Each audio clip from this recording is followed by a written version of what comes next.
If you knew what your true yes was and what your true no was in all areas of your life, would you be able to choose faster and easier? What futures would those choices create? Everyone is capable of connecting to their bodies in a way to have more exuberant and joyful living now and in the future. Now, here is your host of Choosing a Different Future with Siris. Hi, everyone. I'm Siris Raquel Rivas-Verdejo. It's lovely to be here with y'all today. It's a really interesting week energetically. Let's just acknowledge that. If you've been picking up on some stuff from the world, from the people around you, know that you're not the only one. Me too. I woke up this morning and I was like, wow, what's happening? What are we going to talk about today? So, if you're here and you're listening and you're brave enough to explore this topic of today, which is polyamory for you, I commend you because it has a lot of charge for people and you may be picking up on some of that. So, please make sure to nurture your bodies and stay connected with your bodies as we talk about this topic today. Hi, bodies. So I am a family and child coach, a speech language pathologist, and a therapeutic energy worker. And I love, love, love using my gifts and capacities to connect with bodies, even when it may be intense, like today, and to facilitate more ease for my own body, for y'all's bodies, whichever one of you would like some more ease, and to invite you to be able to connect to other people's bodies, the ones who you would like to connect with in a more intimate, deeper, and expansive way. And so I really love this topic today. I get questions about this all the time. And so we're going to go as far as we can go with this today. And feel free to reach out to me through my website, empoweringlightlanguage.com, or through my email, empoweringlightlanguage@gmail.com. There we go. And so just know that you're not alone in this exploration. Even though I've been considering myself poly since I was in high school, I never really got to practice it until maybe 2014. And even though I've been asking for it over and over again. So we're all continuing to explore it. Even if you're in a monogamous relationship right now, you may consider yourself poly or having more poly mindset. And we're going to explore that today. Before we get into our topic for today, I'd love for you to know some possibilities for how we can connect. I would love to see you in person or in a live streamed call. We're continuing our Exuberantly You with Relationship series, an 8-part series. And you're welcome to get the first 2 calls for free still. You just need to go to empoweringlightlanguage.com/exuberantly-you. And we've been exploring so many amazing things in this call. I've been super appreciative from the messages people have been sending, their vulnerability, their questions. This level of depth of where we're going is amazing. Every time I do this series, it shows up so different. And so thank you for everyone that has been participating in it so far. And come and join us if that's something that's interesting to you, if you'd like to have better communication with yourself, with your body, with relationships, particularly, and starting with your relationship to yourself. Okay. We also have the Opening Doors to Greater Living Awakening class. That's Friday, September 23rd in Charlotte, North Carolina, live, and also live streaming online. And we have Coming Home to You November 5th, which is a Saturday. That's another awakening class where all of these classes of awakening is to learn the living and dying body process that I created that actually helps you unlock anywhere that you have stuck points, fears, doubt, phobias, the aspects of you where you're like locked in some way and repeating the same patterns so that you can have exuberant living. And then we also have a third awakening class scheduled for January, and that's setting the tone for the year. So we're going to start off with the new year all together and really connected with our bodies. I'd love to also say that I'm so grateful for the messages that y'all sent me about last call that had a lot of charge for many of us as well. The episode was called Going Beyond Surviving When You're a Survivor. And we talked about surviving all different types of events in our lives, including sexual assault and rape, which I personally have experience with illness and mental health issues, which I also have had experience with. And so thank you everyone for your sweet messages. I tried to be as open as I could, as vulnerable as I could with everyone. And it's just really lovely to have it received so warmly, and to get those messages from you all. So know that I read them, know that I'm receiving them, and I'm super grateful. So today's topic is polyamory for you? So what have you heard about polyamory? I'm so curious. Have you ever considered it? Who comes to mind when you think about it? Everyone keeps telling me most recently the examples have been about Jada Pinkett Smith and Will Smith. They are not the walking example of polyamory. It's just one of many possible examples. And people have a lot of misconceptions about what open polyamory relationships are and how they compare to monogamy, how to communicate about all of it. And I find that really interesting. So, given an informed and nuanced perspective, it's essential to knowing how to communicate about desires, connection, intimacy, regardless of the relationship dynamic you choose. And yet, many people struggle to do this effectively and in a way that honors their bodies, their awareness, and their inner hopes and dreams. If it wasn't one or the other, if it wasn't monogamy or polyamory, I wonder what would be possible with polyamory and monogamy that hasn't been considered yet.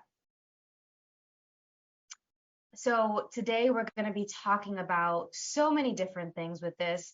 I really would love to address any questions y'all have. So for those of you that are in the live chat, for those of you that are open and have already emailed me, and if you have never emailed me before, please feel free to message me. I'll get to as many of the questions that were sent in as possible. And if I don't address something that you'd really like to know about, please send me a message at empoweringlightlanguage@gmail.com. So today I would really love to talk about open relationships, polyamory, which are different things, what could go wrong, and how you can benefit from polyamory if chosen and explored consciously and ethically. And I think that's the big misconception that I'd love to start off with, is a lot of people think that it's only chosen if it's cheating. We only hear about it when things go awry, when there's drama, when there's been dishonesty. And yet, from my experience, from people that I've met who have participated and practiced in open and poly dynamics, they're some of the most honest people I've ever met. That's part of what I love about it, is there's this upfrontness, this forthrightness that's required that I really, really appreciate. There's a vulnerability there because there's so many things that need to be discussed above and beyond what is usually discussed, and usually discussed really early, way earlier than a lot of people that choose casual dating or monogamous relationships, or monogamish, which is a term coined by Dan Savage, that I really appreciate. It's really lovely to have this up front. And so there's a lot of doubt and misconceptions that are cleared earlier. And I think that's what is really something that you can learn from polyamory and apply it to monogamy, even if you're not interested in polyamory and open. And so I think this call will be beneficial to everyone, no matter what type of dynamic you are curious about or have explored before and are considering for your future. So what have you heard? What have you heard? Oh, and hi. Yeah. So this idea of the cheating piece, It is not a cure for cheating. Some people think that, okay, I'll just do open and poly relationships so that I don't cheat. Well, cheating comes from a lack of communication or a lot of miscommunication, a lot of not knowing yourself and what you truly desire. Maybe you're not sure about how to vocalize and express what you really want. And so I find that cheating is this symptom on the top, but there's all this iceberg stuff underneath that really needs to be looked at. And so polyamory is not a cure for cheating. If someone it doesn't feel like they can voice what they really want, if they don't feel like they are secure enough in themselves to have what they'd really like to have and explore that, that may show up again, and cheating may still happen with polyamory. So that's one of the things we definitely want to look at. But before we get into even more of the misconceptions, I want to make sure that you know the difference in the terms, because a lot of people confuse this. And I'm just going to let you know what I look at and how I see open versus poly. Not everyone would define it in this way. And so that's one of the things I definitely would like to invite you to do is anyone you're considering dating in an open or poly dynamic, make sure you ask explicitly what they mean by those terms. I've had many friends and many people I know, clients included, who they thought they were having a poly relationship and they were confusing it, and it was actually an open or the other way around. So for me, and for when I talk to my clients and friends, we usually go off of that open refers to play and kink and sex and dating without a commitment or a relationship. So an open relationship is when you do that outside of a primary relationship, or you're doing it with multiple people where you have playtime, kink, sex, or dating, and there's not this commitment piece. There's not this long view of commitment. Now, poly, literally translated polyamory, is many loves. And so many loves is multiple people that you love. There could be really good multiple friends that you have this romantic connection with. There is a level of commitment, usually you having multiple relationships, okay? So it isn't as casual. It isn't just about sex. It isn't just about play. It isn't just about kink, even though those aspects can be included in there. Just like if you're in a relationship, you may have kink as part of your relationship. You may have playtime. I hope you're having sex if you want to have sex as part of your relationship. So these are all the aspects to consider with this. And really important to clarify the terminology, especially if you're exploring this for the first time. Be clear on what you are wanting to start off with and what you'd like to explore. Many people I know start with open, where they have maybe a primary relationship, a marriage, and then they one or both people or multiple of the people, if there's a poly fidelity going on, that they are dating outside of that primary relationship, that starter relationship. And I'm going to use primary as a default, but we can get into whole other nuances of hierarchical poly and kitchen table poly and all these different things that if you all would like to know more about those terms, let me know. But for right now, this is a preliminary discussion because this can easily be a multiple call series just on this topic. But I want to make sure that you know that there are different ways that this can show up, and you get to decide how you navigate this, what you do with this, what you choose with your partners, and you keep checking in. Just because you say that you'd like one thing at one moment doesn't mean that you have to do that forever and ever, and you can't ever change, okay? That you can't ever have it so that you would like to ask for something different. Yeah, okay, cool. I see the comments, cool. So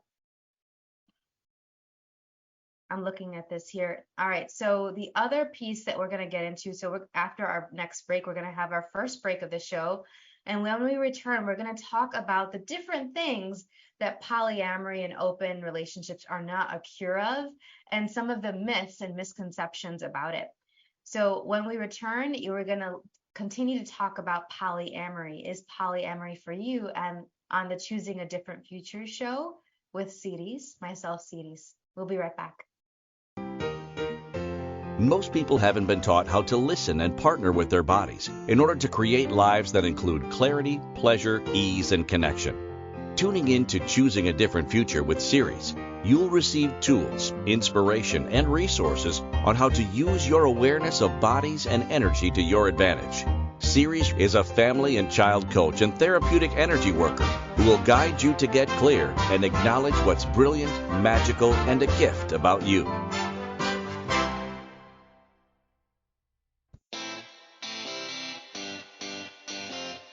Are you a subject matter expert? Are you here to share your expertise with an audience waiting to hear from you in only the way you can deliver? Are you ready to have your voice amplified across the airwaves? Inspired Choices Network has a global radio platform streaming to millions of people across the world. Professionally produced and supported by an accomplished team every step of the way, you can broadcast from anywhere in the world, knowing your voice matters, and we ensure it is delivered with ease and efficiency. Eager to hear your message, the world awaits. Contact us today to become an Inspired Choices Network radio host. Email becomeahost@inspiredchoicesnetwork.com. This is the Choosing a Different Future show with Siris. To participate in the program, join the live studio audience in our chat room at inspiredchoicesnetwork.com. Connect with Siris through her website, empoweringlightlanguage.com, or send an email to empoweringlightlanguage@gmail.com. Now, back to the program.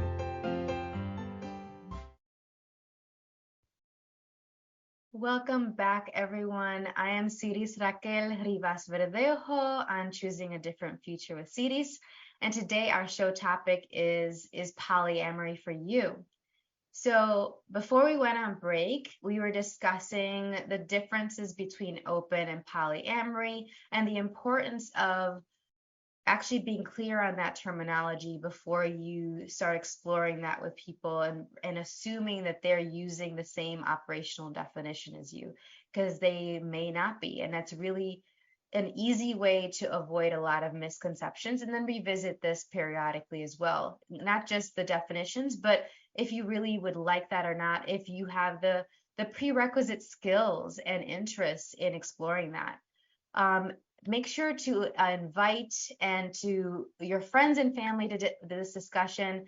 I love actually incorporating and discussing this with families, because a lot of people think that this is just people who have kids that are grown or people who are single that explore poly. And it's actually most of the people I know have kids that are also poly as well. So there's a way to do poly with kids in your household, be it blended families. And we're going to talk a little bit more about that later on in our episode today.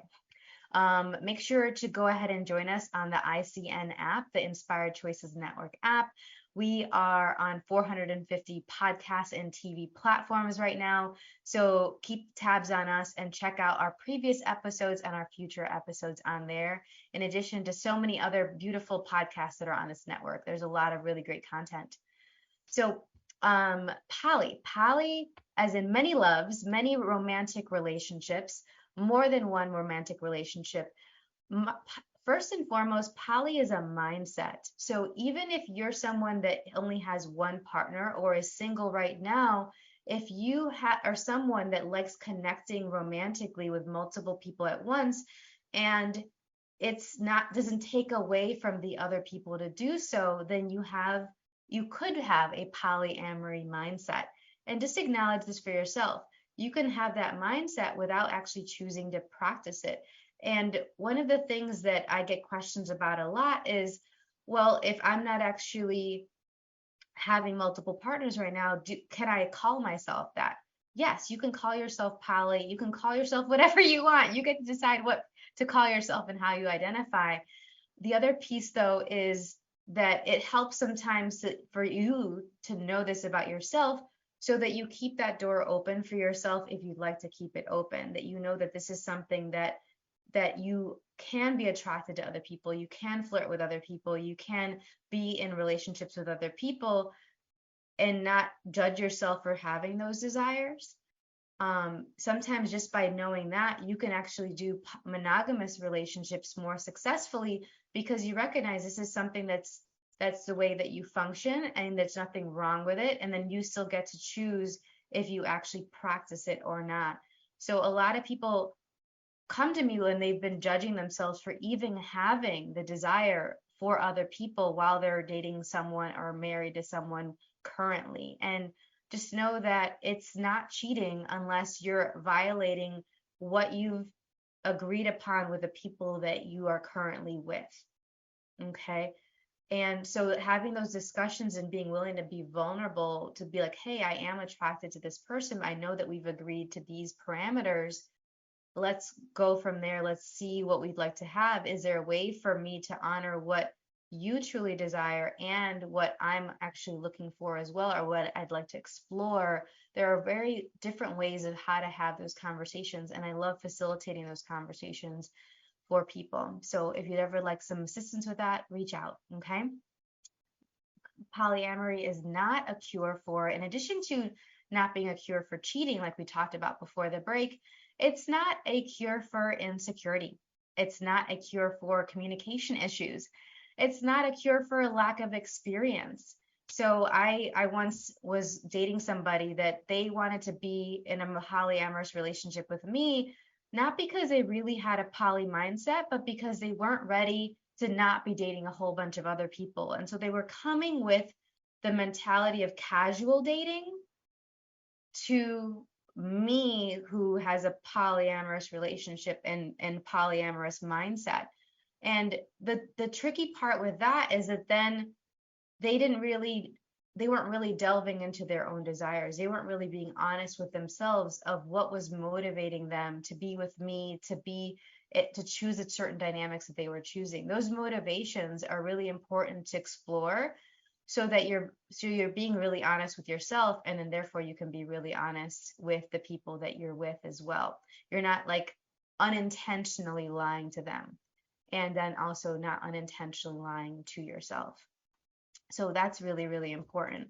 I've had a lot of people that come to me that say, I've met this person, I love them, I am so can see myself with them for the rest of my life, but I don't want to be done dating. And there's a couple of interesting points of views there. I really, really hope that if you're in a relationship, that you're still dating, that you're still going out, that you're still having new experiences together. Even if you're in a monogamous relationship, dating should still be a part of it. You should still be flirting and nurturing and affectionate with each other. The deal is not done just because you've committed to each other. And yes, having open and having other dates with other people, or choosing to have polyamorous relationships and having another person that you're romantically connected to could be a way for you to continue to be dating. But sometimes I hear that that's the case because they're not actually thinking that they're dating still in their current relationship or in a committed relationship, that dating is something that happens before you're in a committed relationship. And if that's the case, that's another underlying issue that I think should be addressed, because a relationship that doesn't have dating and flirting and affection continually isn't sustainable. It can't really last. That doesn't have that juicy goosey that is required to have something be really yummy and intimate and fun in the long term. Okay, so make sure you're dating no matter what type of dating dynamic you choose. Okay. Oh my goodness. Yes. I got a question sent in before the call, and thank you so much for sending in questions, y'all. Someone was saying that their wife was really, really interested in monogamy and would never explore polyamory and open. And this is a male participant, a male audience member, who sent in, is like, I'm really open to it. I'm really interested in it, but I know that for me, it can't be just what I want, right? It has to work with both people. And so one of the things that I love to explore with people where they have not a disconnect, because they're very much connected and know that this is going on very clearly, is what are all these infinite ways that can be explored that haven't maybe been considered and discussed yet. Like, what are those underlying things that maybe his wife is worried about would happen if he explored it on his own? I know many people where one person in the couple is monogamous and the other person is seeing other people ethically, honestly seeing other people or having another relationship, and it's very transparent. So it's not cheating in that sense because the other person who's monogamous has consented to that, knows what's going on.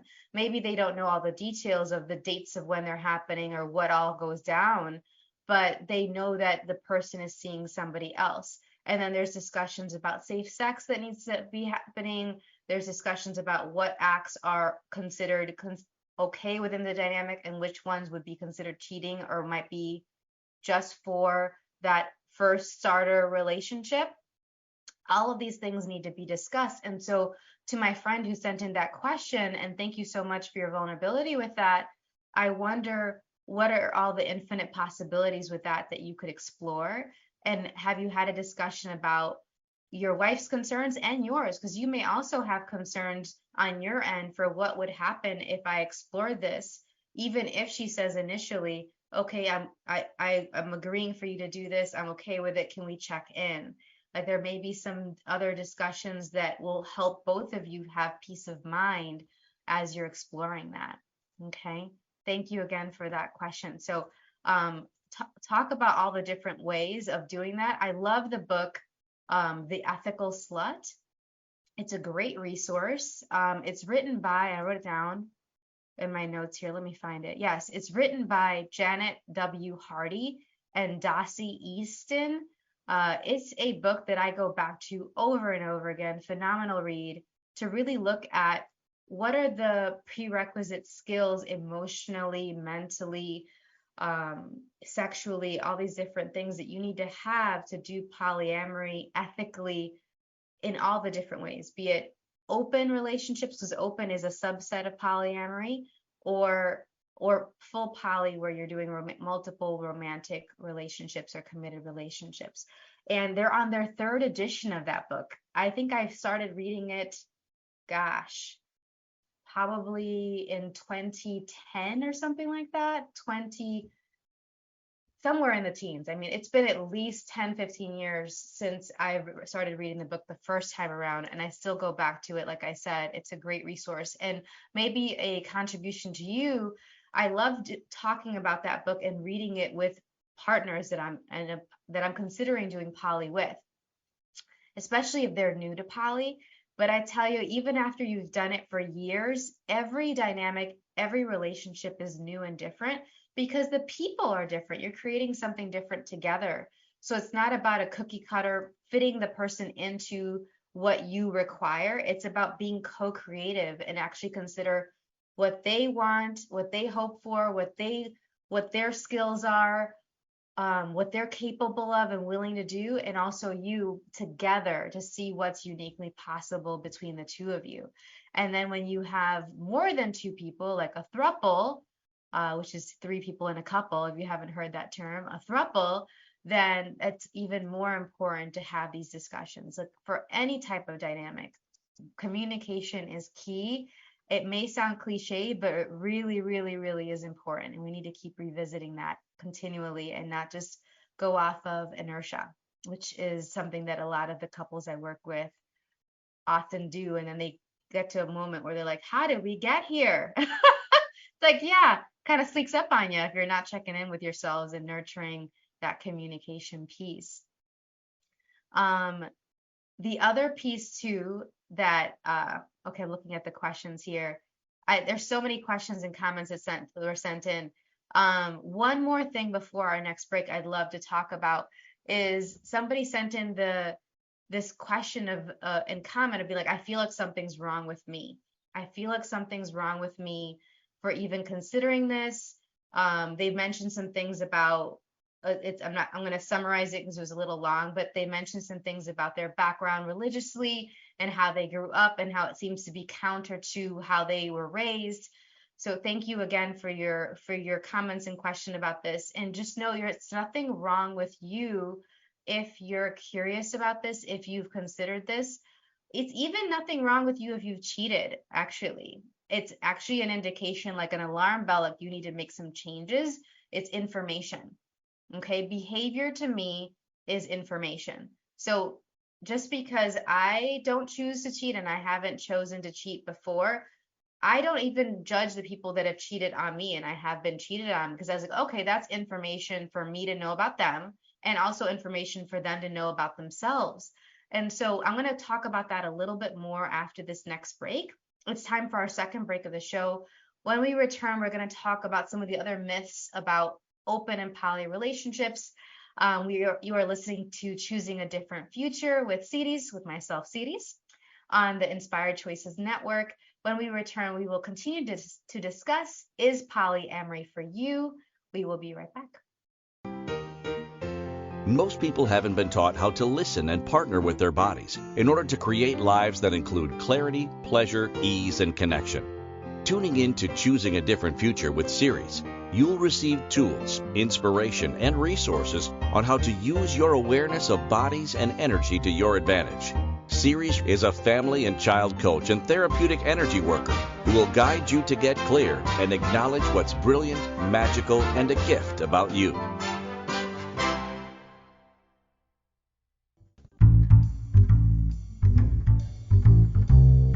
How wonderful would it be to carry your favorite Inspired Choices Network host with you throughout your day?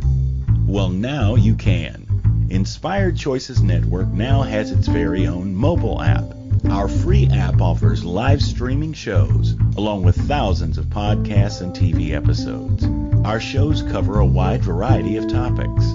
Whether you're waking up with us, carrying us through the day, and taking us to bed with you, we're always here for you to enjoy. We're easy to find. Just search for Inspired Choices Network in the Apple App Store or Google Play Store.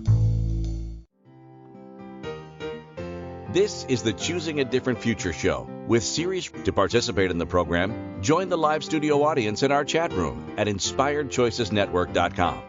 Connect with Siris through her website, empoweringlightlanguage.com, or send an email to empoweringlightlanguage@gmail.com. Now, back to the program. Welcome back, everyone. I am Siris Raquel Rivas-Verdejo on Choosing a Different Future with Siris. And today our show topic is polyamory for you? Before we went on break, we were discussing some of the myths of polyamory, some questions that were sent in by our audience. Thank you so much for your questions. And the last one that we were talking about was somebody that was worried about that there was something wrong with them for even desiring to explore polyamory. And no, there's nothing wrong with you. Really looking at, okay, what do I really want? Am I willing to make this a priority, like to really explore this? This is something that I had been wanting since I was in high school, and I asked every person that I was dating, hey, can we explore this? And they would say, oh, sure. Let's do that after we get to know each other later on. And then we would break up for other reasons not related to poly, because we never really got to explore it. It would be either personality quirks, or we'd grow apart, or we would be going to different schools when I was, in college, things like that. We wanted different things. And so we started exploring the different avenues. And yet I kept in my mind like, hey, I really would like to know more about this. I'd really like to see how it would be to truly have a poly dynamic and feel like I could have multiple romantic relationships and know that they can contribute to each other, that I would actually be more present because I would have more energy after being with somebody else. I would maybe bring some other skill sets to the bedroom because I got to explore them with someone else. It's like, all right, let's try this out with this person. Or maybe it wouldn't be about sharing those skills, but not everyone wants to do everything that you want to do. And so maybe it's about having somebody else to explore certain things with that your other partner doesn't, and back and forth, or them having a chance to explore that with somebody else that for something that you're not really interested in. And so no one's obligated and doesn't have this obligation energy to do all the things that each person is desiring to do, beyond what they would be comfortable or interested in. It's like, oh, just go ahead and find somebody else that to do that with safely and in a fun way. Go have fun safely, you know? And so there's many possible ways of how this can contribute to your life, your body, and to your current relationships. But the judgment piece, if you're judging yourself when you're going in, that already is going to undermine your ability to be able to know if this is something that's working for you. So if you go in and you come in with judging yourself, then the person that you may be potentially dating is going to pick up on that. And it's like, well, if they're not really comfortable with themselves with this, are they judging me? Because I'm already in this lifestyle. I'm already been choosing this. I'm already here on this date looking for someone to have a polyamorous dynamic with. Am I going to have to navigate their judgments of me as they're also judging themselves? It gets really messy. So what if we could actually clear those judgments and actually be around people first as friends? Really, expand your network. There's so many wonderful Facebook groups. There's so many beautiful events that you can connect with. If you're not familiar with FET Life, FET Life, LIFE.com, it's like the Facebook for Kinksters, for people who have different non-monogamous relationships, ethical non-monogamous relationships. And so you can go in there and set up a profile and just start connecting with people and going to events and talking to people that have already been exploring this for a couple months or years or decades. And what I find is that if you actually see more examples of it, you'll see that it can show up in so many different ways. You can choose it in so many different ways. There is no particular background that this occurs in more than others.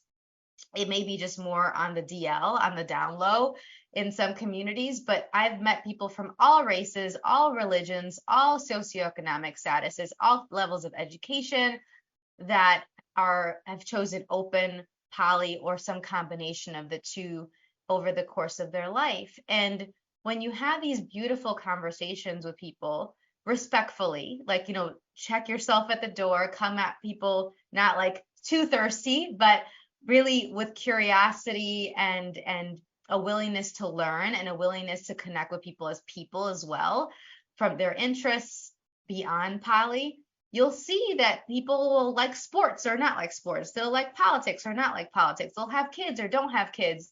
There's so many different ways that it can show up, and that will help you then come at dating, if you still choose to do that, with a lot less judgment, and then you'll be more successful with your dating. Okay.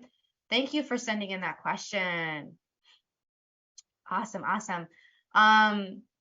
The other myth. So gosh, this one, I'm so glad that I've talked about this so much since the YouTube video I did on the top 5 myths on polyamory. So if you're not on my YouTube channel yet, check it out. You can search on my channel, Empowering Light Language and Siris, and you put in polyamory, and there's a really short, succinct video where I talk about the top 5 myths that people ask me about all the time. A more succinct version of this episode today, and it's a great one to send to people that maybe exploring poly or have some misconceptions about it. But one of the ones that when I last did a video on this, a discussion on this, I was very heated, and it came through very much so on the video, was this myth of everyone is full of diseases, that are swingers, that are open, that are poly. And the swingers are people who are open. That's an example of open. They go to different events or parties, or they have agreed upon people, and it's really just about the sex and the connection that way, and not having a committed romantic relationship. So you can do that with friends, and there's an ongoing relationship in that sense, but not in a romantic, committed, long-term way. And with all of those people, I actually find it interestingly, and there's some research that supports this, that it's actually more likely for people who are poly and open, but especially poly, to have gotten regularly tested for sexually transmitted diseases compared to monogamous people. A lot of monogamous people, they assume their people don't have any STDs, and instead of one, checking themselves no matter what results they've ever had, no matter what their experiences are, because certain things can go dormant. And also for them to ask very candidly for the results from their potential partners. Condoms don't protect you from everything. And so please make sure you're using safe sex practices with new people, with current people, and that you've had these candid discussions with them. And then if you choose to be fluid bonded with them at some point, then keep checking in and not assume that they're still doing the same practices that you discussed initially, especially if they're going to have other people involved in an open or poly dynamic. Okay. So please, please, please get tested. Please, please, please don't assume that someone who is in the lifestyle of poly or open is full of diseases, because I find people could have STDs no matter what they've experienced, for many different reasons. And don't go put blinders on no matter what type of relationship dynamic you choose. Okay. Take care of you, my lovelies. Take care of you. The other myth that is that I've brushed upon before, and I'm going to delve into a little bit more, is a really big misconception that it's not possible to have kids and be poly. I'm quite busy working with families in all different respects. I've worked with families in their homes. I've worked with families in clinics. I've worked with families privately online. And maybe I'm just calling it in. Maybe they just, perceiving my vibration, and they know that it's something that I'm open to, that I don't have the judgments about that maybe some other people would have. More and more over the years, which I love, I've been actually interacting with more and more families with kids through my work as a speech language pathologist, as a family and child coach, that also have this component of, hey, this is my other partner, so-and-so, and we call this person uncle, or we call this person by their name, or we call this person auntie or TT, or all these different cutesy euphemisms that like their title to show that they're part of the family, but in a different way. And they have a special relationship to the parents or to the caregivers in the family. And I love it because I always knew that was a possibility. I never thought that it would be people with kids over here and people with open and poly relationships over there. And yet to see it has been really validating and gratifying, and to be able to support those families has been awesome and huge, because these kids then who see these models of non-monogamy, of really open communication, of expanding the network of people that get to contribute to the kids' lives through care, through childcare, through chores, through cleaning, through taking and picking up at events. They see their parents have more space. They see the communication that's required with not just the logistics, but navigating the affections, the emotional intelligence. These kids they're with it, and they don't assume any particular dynamic has to be what they choose either. So they have all these other options that are available to them, just like so many other kids have it with so many other things that we didn't when we were younger, because we didn't have the internet, we didn't have access to the world the way we do now. Well, this is yet another way that kids have this other possibility, all these other infinite possibilities with relationships. And so they actually know, hey, I could choose whatever I want to create in a relationship. I can do relationships my way, and I'm going to talk about this, and I'm going to not assume that the people that I'm dating want a particular thing, because I've seen my parents choose something different that maybe society or the people at my school aren't really talking about. But I get to come home to different types of affection and different people that can contribute to me, that I can go to for advice, for guidance, as mentors, as examples to what I can choose in the world. It's just amazing to me. I'm super impressed with my families that I've worked with. So thank you. You guys know who you are. And more come. I'm asking for more of those families to come and find me. It's so freaking cool. And there's a really great book that just came out, and I'm so excited to read it. I haven't read it yet, but I love this couple. It's Jessica and Joseph Daylover, and they have a website and a whole platform called Remodeled Love. They have hashtag Remodeled Love. They have a Facebook group, and they just came out with a book that I'm really excited to read called Polyamory and Parenthood. And it's called Polyamory and Parenthood, Navigating Non-Monogamy as Parents of Young Children. All right, how cool is that? I cannot wait to read it. Given everything else I've seen of theirs, I'm sure it's going to be amazing. But I'm really looking forward to being able to read that and provide those tools and resources and stories to the families that I work with as well. So that's going to be awesome. So check that out if you'd like a resource. If you're someone who has children, I suspect, given who they are, that even though they say as parents of young children, that a lot of those tools and concepts would be beneficial for people who have older kids as well. All right. So it's time for our third break of the show. When we return, we will discuss some more of the myths about polyamory, some more additional resources and things for you to consider. You are listening to Choosing a Different Future with Siris, myself, Siris, on the Inspired Choices Network. When we return, we will continue to discuss, is polyamory for you? We'll be right back. Most people haven't been taught how to listen and partner with their bodies in order to create lives that include clarity, pleasure, ease, and connection.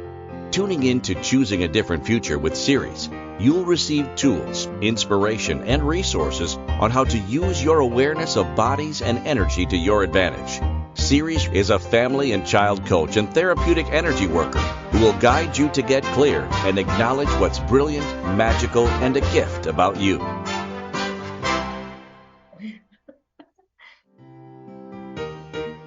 This is the Choosing a Different Future show with Siris. To participate in the program, join the live studio audience in our chat room at inspiredchoicesnetwork.com. Connect with Siris through her website, empoweringlightlanguage.com, or send an email to empoweringlightlanguage@gmail.com. Now, back to the program.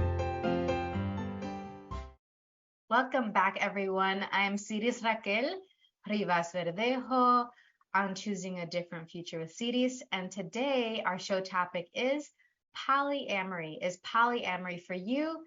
Before we went on break, we were talking about all these different myths that I've been getting questions on for years, that I've had to look at for myself to see if I still have some of those misconceptions running, and some beautiful questions and comments that were sent in by the audience. So thank you, thank you, thank you. We are also talking about how the myth that a lot of people think that it's not possible to have kids and be poly, which is not true. I provided the new book that I just found out about, Polyamory and Parenthood, Navigating Non-Monogamy as Parents of Young Children by Jessica and Joseph Daylover from Remodeled Love. So cool. Very excited to read that book. I may have to come back and talk to y'all about my impressions of it after I finish reading it.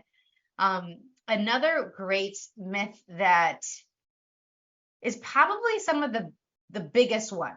I wanted to give y'all a chance to look at these other ones. And then one of the most prevalent one is probably that if we consider this, if we consider open, if we consider poly, that means we're about to break up.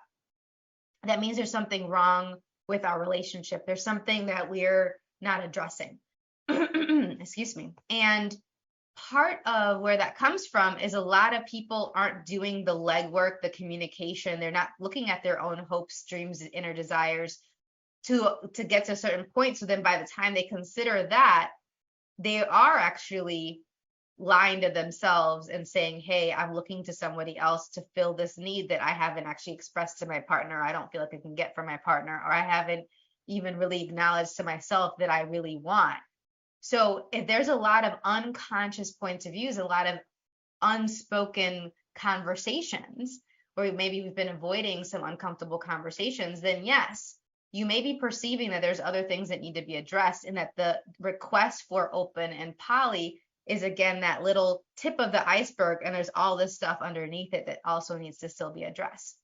That being said, someone's asking for open and poly and you have a healthy relationship and you've been really happy and there is a lot there and you see this long-term view with them, and yet they are interested in exploring other possibilities as well, lean into it.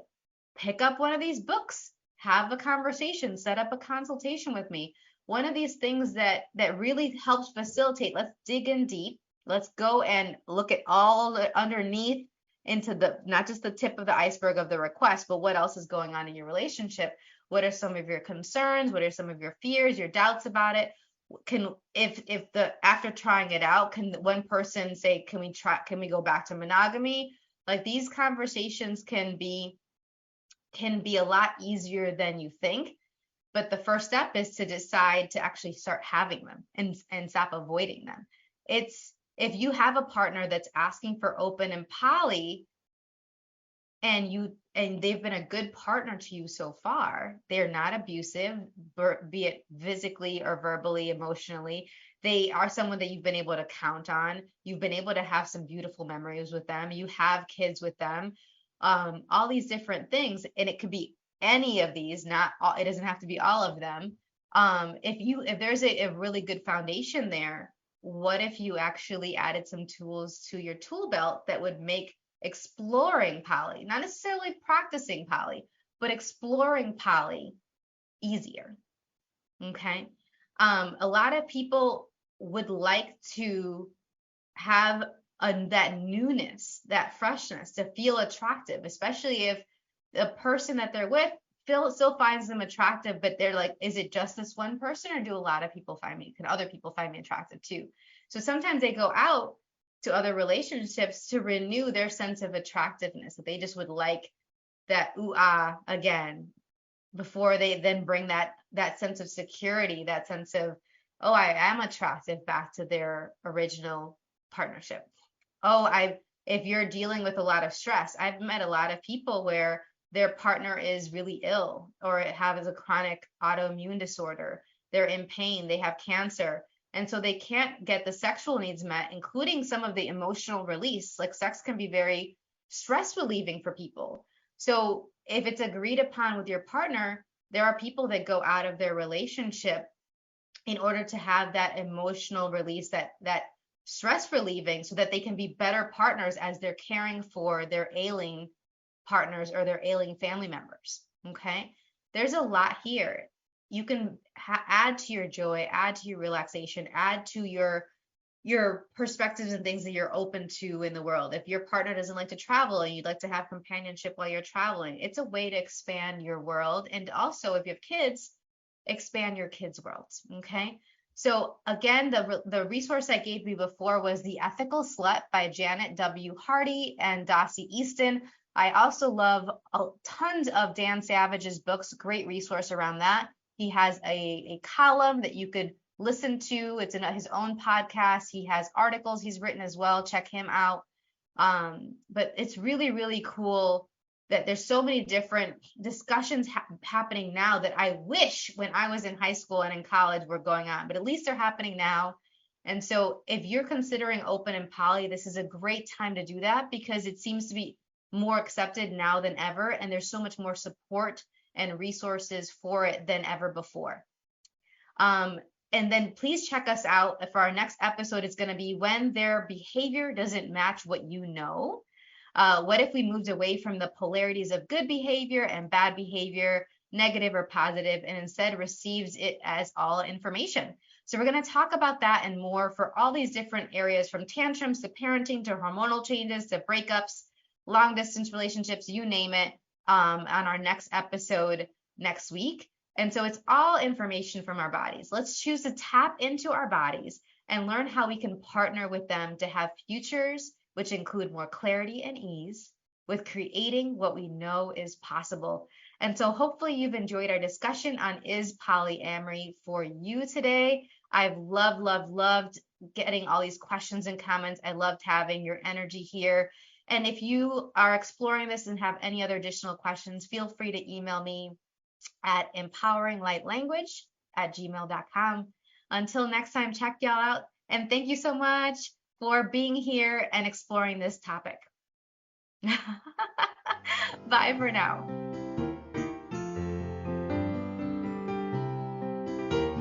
Thank you for listening to the Choosing a Different Future show. Siris returns Fridays at 10 a.m. Eastern, 9 a.m. Central, 8 a.m. Mountain, and 7 a.m. Pacific on InspiredChoicesNetwork.com. Until then, keep choosing what will work for you and your body, your own unique way honoring what will work for you.